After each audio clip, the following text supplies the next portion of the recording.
तो देखिए दोस्तों, कलयुग में इंसान किस प्रकार के होंगे यह वेदों में पहले से प्रकाशित कर दिया है, यानी वेदों में पहले से लिख दिया है दोस्तों।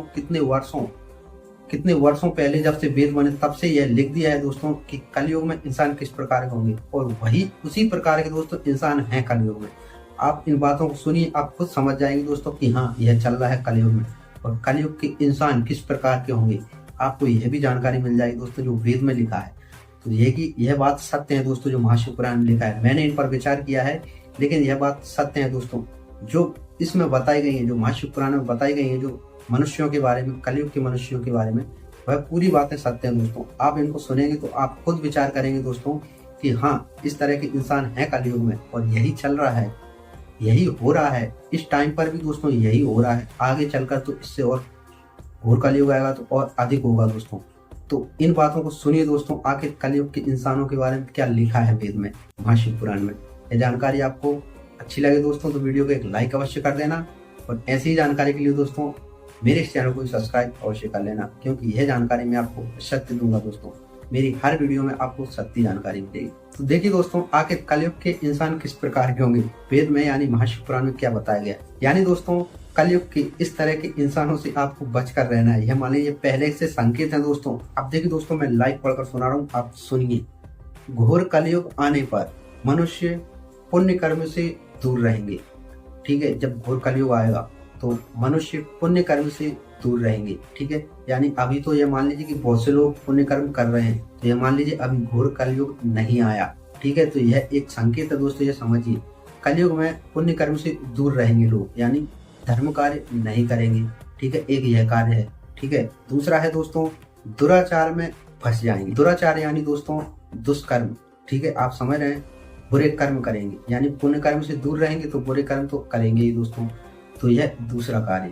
तीसरा कार्य है दोस्तों, सबके सब सत्य भाषण से विमुख हो जाएंगे। सत्य भाषण यानी जो नेता लोग होते हैं, आप देख रहे हैं जो भाषण देते हैं दोस्तों, तो वो भाषण है दोस्तों सत्य भाषण।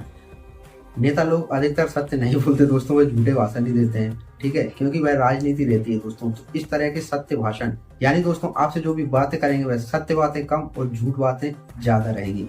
यही है दोस्तों कि सत्य भाषण से दूर रहेंगे। यह आप देख रहे हैं चल रहा है दोस्तों। अधिकतर सच्चाई कोई नहीं बताता, आप किसी से पूछेंगे दोस्तों तो आधा झूठ और आधा सत्य मिलेगा आपको। चौथा कारण है दोस्तों, दूसरों की निंदा में तत्पर होंगे।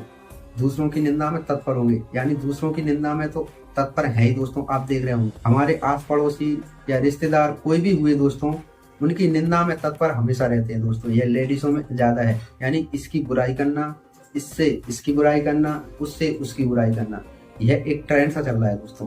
तो यह एक पहले से बता दी गई, यह कलयुग में है और ये चल रहा है दोस्तों, आप खुद देखने वाले होंगे।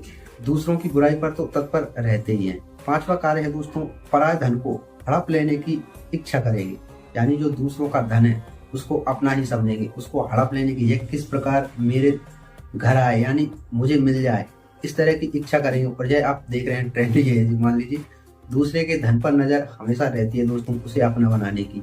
तो यह एक प्रक्रिया कलयुग में रहेगी, मनुष्यों की ओर चल रही है। ठीक है, एक यह कार्य हुआ। और देखिए दोस्तों, उनका मन पराय स्त्रियों में आसक्त होगा। यह तो एक फैशन सा ही है दोस्तों। आप यानी किसी का भी मन स्त्रियों पे अधिकतर मोहित ही रहता है, क्योंकि दोस्तों ऋषि मुनि, राक्षस, गंधर्व, देवता भी नहीं बच पाए दोस्तों स्त्रियों से। तो ये मान लीजिए हम किस खेत की मूली, यानी दोस्तों यह, लेकिन कलयुग में प्रचलन एक ज्यादा रहेगा, यह बताया गया वेदों में। और देखिए दोस्तों, वे अपने शरीर को ही आत्मा समझेंगे, यानी दोस्तों अपना शरीर ही सब कुछ है, वही एक आत्मा समझेंगे, उसको ही आत्मा कुछ नहीं, ईश्वर को भी नहीं मानेंगे।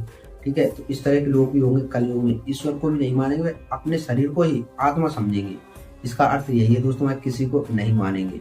और वे मूढ़, नास्ते तथा पशु बुद्धि रखने वाले होंगे, यानी मूढ़ होंगे, नास्तिक होंगे और पशु बुद्धि रखने वाले होंगे दोस्तों। यानी मूढ़ यानी अज्ञानी, ठीक है, पशु बुद्धि रखने वाले यानी पशु की समान बुद्धि रखने वाले होंगे कलयुग के इंसान। यानी दोस्तों उनको अच्छे बुरे में भेद नहीं देखेगा, धर्म अधर्म में भेद भी नहीं देखेगा, सत्य असत्य में भी भेद नहीं देखेगा, यानी दोस्तों पशु की बुद्धि के समान।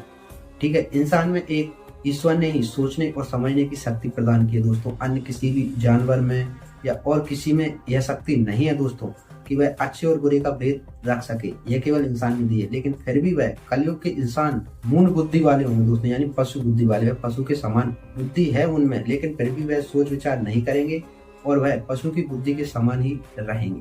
और दोस्तों माता पिता से द्वेष करेंगे। यह तो देखा ही, माता पिता से द्वेष हमेशा चलता है। जब तक विवाह नहीं होता तब तक ही रहते हैं दोस्तों माता पिता, लेकिन जब विवाह होने के बाद अधिकतर घर में यह चलता है, ये दोस्तों आपने देखा होगा। तथा वे कामवश स्त्रियों में लगे रहेंगे। एक यह कारण है कामवश स्त्रियों में, यानी दोस्तों माता पिता से द्वेष करेंगे ही, लेकिन कामवश स्त्रियों में लगे रहेंगे, स्त्रियों की सेवा में ज्यादा लगे रहेंगे। यानी स्त्रियों ने जो कह दिया वह हो जाएगा और माता पिता ने कुछ कहा वह नहीं होगा।